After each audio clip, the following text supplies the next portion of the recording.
अराय थुलुंगा स्वेच्छासेवी आफादनि दैदेननायाव अरांनि गौरबान्धायाव मुलुगनां आबहावा सान फालिदों। दिनै मुलुगनां आबहावा सान। मुलुगनां आबहावा सानजों लोगोसे रायजोनि गुबुन गुबुन ओनसोलफोराव फालिनाय नुनो मोन्दों। अराय थुलुंगा स्वेच्छासेवी आफादनि दैदेननायाव दिनै अरांनि गौरबान्धायाव बिफां थायोब्ला मानसि थागोन बे स्लगानजों हाबाफारिखौ मेहेरगोनाङै खुंफुंनाय नुनो मोन्दों। मुलुगनां आबहावा सान फालिनायाव माजबाटनि एमएलए सरन बर'आ बिफां लाइफां गायनायनि सायाव नोजोर होनानै अराय थुलुंगा स्वेच्छासेवी आफादनि मावख'नि मोखाङाव गोबां बिफां लाइफां गायदों। बे समावनो मुलुगनि जिब रोखोम आरो आबहावानि सानथायखौ रैखा खालामनायाव बिफां आरो बिफां गायनायनि गोनांथि दं होनना साननानै सुबुंफोरनि गेजेराव 100नि बांसिन बिफांफोरखौ राननाय जायो। दिनैनि हाबाफारिखौ अराय गोथां स्वेच्छासेवी आफादनि एमडि राजा राभा, आफादगिरि जोंसार मुसाहारि, नेहाथारि बिरुद बर', सोद्रोमा जिरि दैमारि, राजा बाग्लारि आरो गोबां मावथि सोद्रोमाफोरा बाहागो लानानै हाबाफारिखौ मेहेरगोनाङै जाफुंसार खालामदों।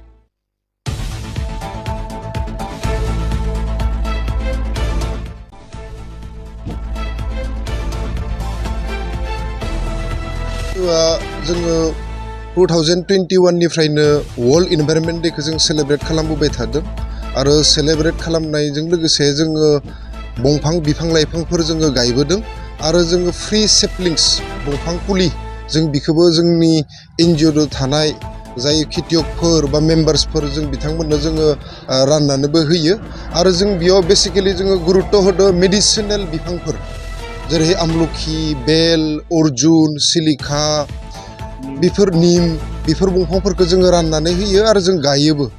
मानोना होनबा जोङो बेफोर दंफांफोरखौ जुदि जों गायनानै लानो हायोबा न'फोराव जों गावगायसोरानो एसे एनै बेराम जानायफोराव जोङो बाहायनो हायो, जानो हायो। बेनि थाखाय जोङो बेफोर दंफाङाव दायो जोङो एनजिअ'निफ्राय बांसिन गुरुत्त'खौ जोङो মেডিচিনেল প্লান্টছাও जोङो बांसिन इम्पৰ্टेन्ट होदों। মই এইটোকে আহ্বান জনাম যে আমি বিশ্ব পৰিৱেশ দিৱসত অকল আমি উদযাপন কৰিলে নহ'ব, আমাৰ প্ৰকৃতিক বচাবৰ কাৰণে আমি নিজৰ দায়িত্বটো পালন কৰিব লাগিব। তাৰ কাৰণে গছ গছনি ৰোৱা, প্লাষ্টিক বৰ্জন কৰা, ঠিক তেনেকৈ নিজৰ ঘৰখনক ভাল ৰখা, এই দিশত আমি চবেই নজৰ ৰাখিব লাগিব, নিজৰ দায়িত্বটো পালন কৰিব লাগিব। তেতিয়াহ'লে আমি আমাৰ পৰিৱেশ আমি ৰক্ষা কৰিব পাৰিম আৰু পৰিৱেশ ৰক্ষা হ'লে আমিও জীয়াই থাকিব পাৰিম। এইটোতো এটা সময়ত হ'ল, কিন্তু এতিয়া ৰাইজে অলপ সজাগ হৈছে। আমি দেখা পাইছোঁ এতিয়া বহুত NGO হওক, বহুত সেল্ফ হেল্প গ্ৰুপেই হওক বা চৰকাৰী তৰফৰ পৰাও গছ গছনি লগাবৰ কাৰণে ইতিমধ্যে মানে হাতত লৈছে আৰু এইবিলাক এনেকুৱা ধৰণে কৰি থাকিলে নিশ্চয় আমি পুনৰ আমাৰ প্ৰকৃতিক আমি বচাব পাৰিম।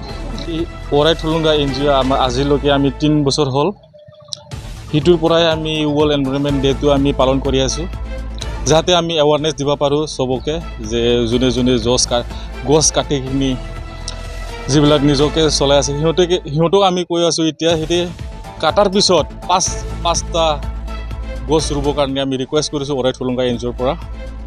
আৰু দেখা গ'ল আমি আমাৰ অৰাই থুলুংগা ষ্টাফ আৰু মেম্বাৰ্ছকেইটাক চবকে ধন্যবাদ দিছোঁ আৰু যোনে পাব্লিক মানুহ আহিছে সিহঁতকো বহুত ধন্যবাদ দিছোঁ। আমাৰ কাৰণে কি জড়িত থকাৰ কাৰণে চবকে ধন্যবাদ দিছোঁ আমাৰ লগত কি ৱৰ্ল্ড এনভাইৰনমেণ্ট ডে'ত অহাৰ কাৰণে।